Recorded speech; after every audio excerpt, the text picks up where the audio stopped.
नमस्कार दोस्तों। कल अपन ने दिल्ली सल्तनत के तुगलक वंश को देखा था। मैं रामदेव कुशवाहा आज ज्योग्राफी के 8वें पार्ट पर डिस्कशन करने जा रहा हूं। अपन ने मध्यकालीन इतिहास के दिल्ली सल्तनत टॉपिक की शुरुआत की थी, जिसमें अपन ने 3 वंश अभी तक अपन पढ़ चुके थे। इसमें से देखा जाए तो पहला वंश था गुलाम वंश। ठीक है, ये अपन देख चुके थे। पहला वंश था गुलाम वंश। उसके बाद अपन ने देखा था खिलजी वंश, फिर देखा था तुगलक वंश। आज अपन को चर्चा करना है सैयद वंश पे। तो आज अपन को सैयद वंश के राजाओं को देखना है। सैयद वंश में कुल आज दोनों देख लेंगे, सैयद वंश भी देख लेंगे और उसके बाद फिर अपन लोधी वंश।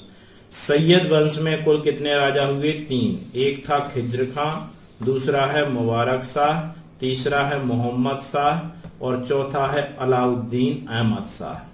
उसी प्रकार से लोधी वंश में भी कितने राजा हैं? 3। एक बहलोल लोधी, दूसरा सिकंदर लोधी और तीसरा इब्राहिम लोधी। तो 4 राजा हमें सैयद वंश के पढ़ना है और 3 राजा हमें लोधी वंश के पढ़ना है। ध्यान से देखेंगे, ठीक है। कई लोग देखते नहीं है वीडियो और फिर इसी क्वेश्चन गलत लगाते हैं। बाद में अपन दिल्ली सल्तनत और गौरी गजनवी से संबंधित एक क्विज पूछेंगे आपसे, लेकिन ये क्विज के आंसर वही दे पाएंगे जिनने ये वीडियो देखे होंगे। कई लोग नहीं देखते और फिर इतने गलत आंसर देते हैं। ठीक है, मैंने अभी भारत के भूगोल के कुछ क्वेश्चन पूछे थे, उसमें भारत की सीमा तक के गलत आंसर दिए हैं लोगों ने। ठीक है, तो ध्यान से देखें। डेली मैं वीडियो डालता हूं, डेली आपको देखना है और लास्ट में फिर जब क्विज पूछता हूं तो आपको आंसर भी देना है। ठीक है, हर क्लास के लेक्चर के बाद मैंने कहा था वीडियो के नीचे सब्सक्रिप्शन में जाकर पीडीएफ फाइल लिखा होता है, सबसे नीचे सब्सक्रिप्शन में जाइए, जहां लिखा रहता ऑनलाइन क्लासेस शुरू हो गई हैं, और उसके नीचे जाएंगे तो स्पष्ट लिखा डाउनलोड पीडीएफ, और वहां से आप हर लेक्चर की पीडीएफ भी डाउनलोड कर सकते हैं। मेरे कहने का मतलब है कि केवल आपको ध्यान से सुनना है, देखना है। ठीक है, नोट्स ऑलरेडी आपके बनते जाएंगे क्योंकि आपके पास पीडीएफ सेव होती जाएगी। चलिए आज शुरू करते हैं। अपन शुरुआत करते हैं सबसे पहले सैयद वंश। सैयद वंश में का समय कब से कब तक यदि पूछा जाए तो इसका शासन काल है 1414 से 1451। ठीक है, पहला राजा कौन है? खिज्र खां। कब से कब तक रहा? 1414 से 1421। जो दूसरा राजा कौन है? तो मुबारक शाह। कब से कब तक रहा? 1421 से 1434। तीसरा राजा कौन है? तो मोहम्मद शाह, जिसे फरीद भी कहा गया है। कब से कब तक रहा? 1434 से 1445। और चौथा राजा अलाउद्दीन अहमद शाह। कब से कब तक रहा? 1445 से 1451। तो इन 4 राजाओं के, हालांकि ये चारों ही अयोग्य शासक माने जाते हैं, कोई इतने इंपॉर्टेंट नहीं है जिन्हें बहुत विस्तार से हम अध्ययन करें। ठीक है, तो शॉर्ट में ही इनको देखना है। पहले देखते हैं खिज्र खां कौन था। तो कल अपन ने कहा था कि जो अंतिम शासक था नसरुद्दीन महमूद शाह, उसके ऊपर तैमूर लंग ने क्या किया था? आक्रमण। इसी तैमूर लंग का गुलाम माना जाता है कौन? खिज्र खां। ठीक है, समरकंद का शासक था तैमूर लंग। तैमूर लंग का गुलाम खिज्र खां। खिज्र खां ने ही किसे? नसरुद्दीन महमूद शाह को पद से हटा दिया। नसरुद्दीन खुसरो शाह, सॉरी, नसरुद्दीन महमूद शाह को पद से हटा दिया और राजा बना। इस तरीके से सैयद वंश का संस्थापक माना जाता है कौन? खिज्र खां। अब चूंकि जैसे अपन ने कुतुबुद्दीन ऐबक को देखा था, वो किसका गुलाम था? गौरी का। उसी प्रकार से यहाँ पर तैमूर लंग का गुलाम है कौन? खिज्र खां। अब जब गुलाम था तो इसने भी कभी भी सुल्तान की पदवी धारण नहीं की, और किसके रूप में शासन किया? तो कहा जाता है रैयत आला की क्या की? उपाधि धारण की, और हमेशा एक गुलाम के रूप में शासन किया किसने? खिज्र खां ने। खिज्र खां की मृत्यु के बाद इसका पुत्र बना, कौन बना इसका पुत्र, क्या नाम था पुत्र का, मुबारक शाह। तो खिज्र खां की मृत्यु के बाद इसका पुत्र मुबारक शाह राजा बना। इसने अपने पद को क्या बनाया, स्वतंत्र, यानी ये गुलाम था तो इसने गुलामी के रूप में नहीं बल्कि स्वतंत्रता के रूप में शासन किया और एक उपाधि धारण की थी, काय की, शाह की उपाधि धारण की। ठीक है, तो इसके बाद मुबारक शाह, इसके बाद फिर ये सभी में लगेगा, यहां से शाह चलने लगा था, ये मुबारक शाह, मोहम्मद शाह, अहमद शाह, तो इसने शाह की उपाधि धारण की। कहा जाता है मुबारक शाह के दरबार में एक प्रसिद्ध विद्वान रहता था, महिमा अहमद बिन शरिंदी। ठीक है, प्रसिद्ध विद्वान रहता था अहमद बिन शरिंदी। ठीक है, ये थोड़ा नाम गलत लिखा है, यहाँ पे शरिंदी है, अहमद बिन शरिंदी, और इसने एक पुस्तक लिखी थी जिसका नाम है तारीख मुबारक शाही। तो अब ये नाम से ही समझ में आ रहा है कि मुबारक शाही किसके ऊपर होगी, मुबारक शाह के ऊपर। किसने लिखी थी, अहमद बिन शरिंदी ने।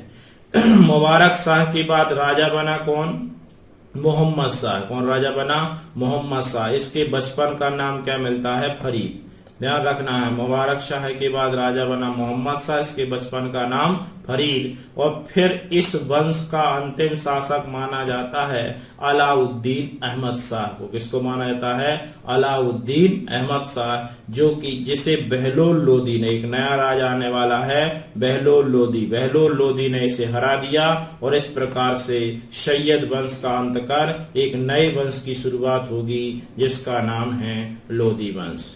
तो ये आपको याद रखना है सैयद वंश के राजाओं के नाम।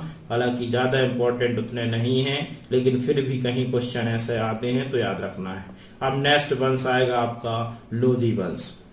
लोदी वंश कब से कब तक रहेगा, तो लोदी वंश रहेगा आपका 1451 से 1526, 1451 से 1526। पहला शासक बहलोल लोदी, दूसरा सिकंदर लोदी, तीसरा इब्राहिम लोदी। बहलोल लोदी कब से कब तक रहा, लोदी वंश रहा 1451 से 1526।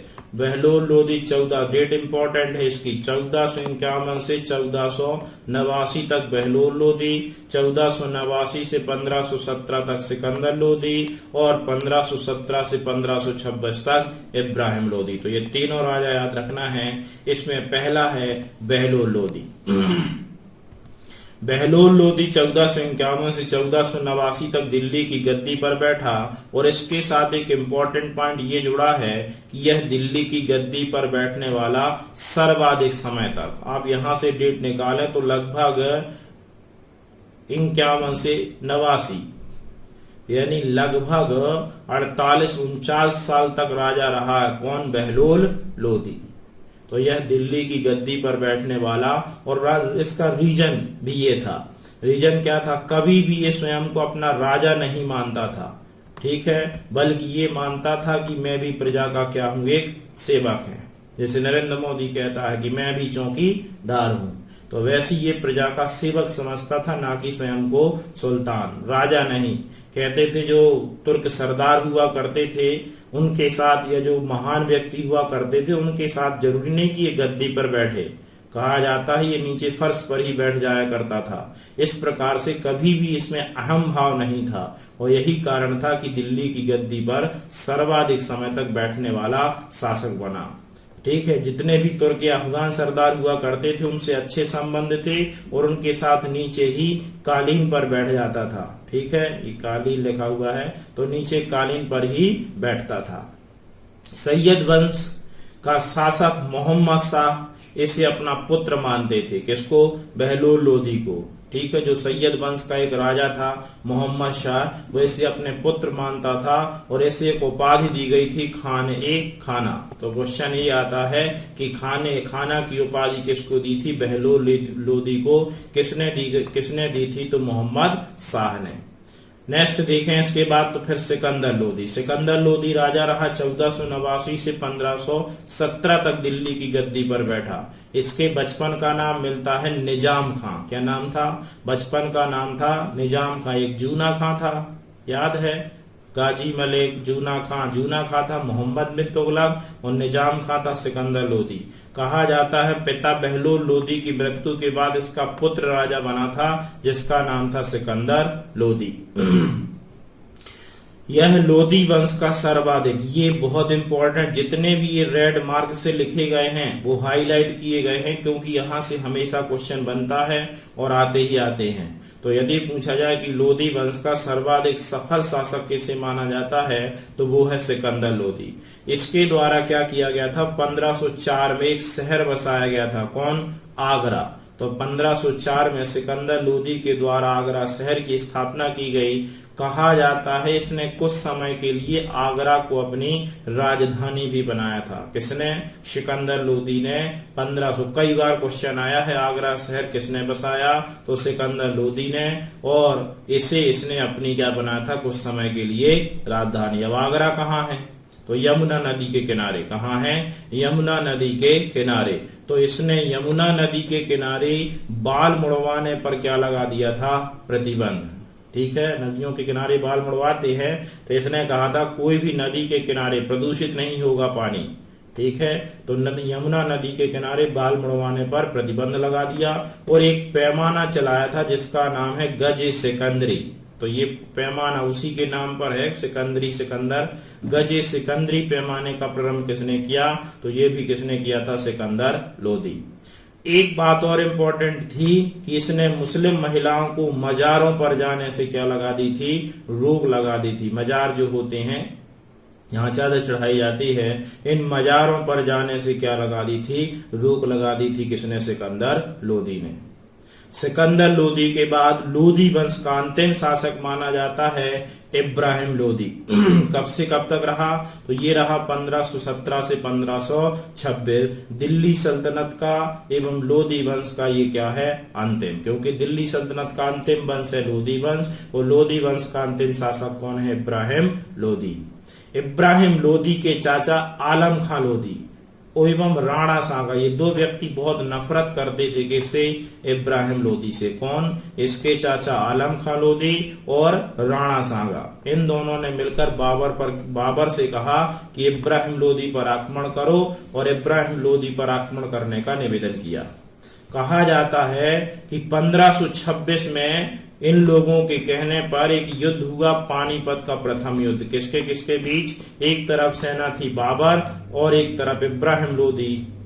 इस युद्ध में बाबर ने इब्राहिम लोदी को हरा दिया, और हरा ही नहीं दिया, कहा जाता है इब्राहिम लोदी को युद्ध क्षेत्र में ही मार दिया। इस प्रकार से लोदी वंश का अंत हो गया और बाबर के द्वारा मुगल दरबार की क्या हुई, शुरुआत हुई। एकमात्र ऐसा दिल्ली सल्तनत का राजा माना जाता है कौन, इब्राहिम लोदी, जिसकी मृत्यु युद्ध क्षेत्र में लड़ते लड़ते हुई। एकमात्र शासक दिल्ली सल्तनत का जिसकी मृत्यु युद्ध क्षेत्र में लड़ते लड़ते हुई, वो है इब्राहिम लोदी। इब्राहिम लोदी की मृत्यु के साथ ही लोदी वंश का अंत हो गया और लोदी वंश दिल्ली सल्तनत का अंतिम वंश था, तो इसका भी अंत हो गया। इसके बाद एक नए दरबार की शुरुआत होगी। सबसे महत्वपूर्ण टॉपिक मध्यकालीन इतिहास का वो है मुगल दरबार। इस दिल्ली सल्तनत को एक बार हाईलाइट करके जल्दी से देख लेते हैं। दिल्ली सल्तनत रहा 1206 से 1526। पहला राजा रहा गुलाम वंश 1206 से 1290, फिर खिलजी वंश 1290 से 1320, फिर तुगलक वंश 1320 से 1414, फिर सैयद वंश 1414 से 1451 और फिर लोदी वंश 1451 से 1526। तो इन चार राजवंशों के बारे में अपन ने पढ़ा, जिसमें गुलाम वंश, खिलजी वंश, तुगलक वंश और लोदी वंश। सभी के अपन ने राजा भी देखे। ठीक है, गुलाम वंश के पूरे राजाओं को याद रखना है। खिलजी वंश में जला, अला, करना, खुसरो, जलालुद्दीन, अलाउद्दीन, कुतुबुद्दीन, नसरुद्दीन। तुगलक वंश में भी याद रखना है गया में फिर गया, आबना। सैयद वंश में याद रखना है खिजर खां, मुबारक शाह, मोहम्मद शाह, अलाउद्दीन, अहमद शाह। और लोदी वंश में बहलोल लोदी, सिकंदर लोदी और इब्राहिम लोदी। इसके बाद एक इंपॉर्टेंट फैक्ट, जहां तक रास्ता दिख रहा है वहां तक चलिए, आगे का रास्ता वहां पहुंचने के बाद दिखेगा।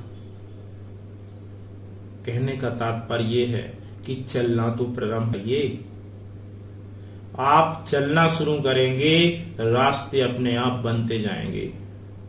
ठीक है, ये वैसी घटना है जैसे आप दीपक लेके जाते हैं, तो जहां दीपक रहता है वहां क्या होता है, उजेला। अब आप उस दीपक से 1 किलोमीटर का रास्ता देखेगा तो वहां अंधेरा दिखाई देगा, लेकिन हाँ, जैसे जैसे दीपक बढ़ता जाएगा, उजेला बढ़ता जाएगा और रास्ता आपको दिखाई देता जाएगा। लेकिन चलिए तो सही, तो हमें ठहरना नहीं है। ठीक है, बढ़कर के तो देखिए, आगे आप कदम बढ़ाएंगे, कदम से कदम आगे मिलता जाएगा और रास्ता बनता जाएगा। तो आपको अभी जो आगे घोर अंधकार दिखाई देता है, क्यों? क्योंकि अभी आपने चलना प्रारंभ नहीं किया।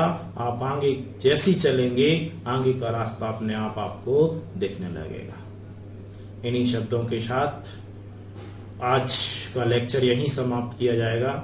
इसके बाद अपन कल से नेक्स्ट वंश की शुरुआत करेंगे, वो है मुगल दरबार।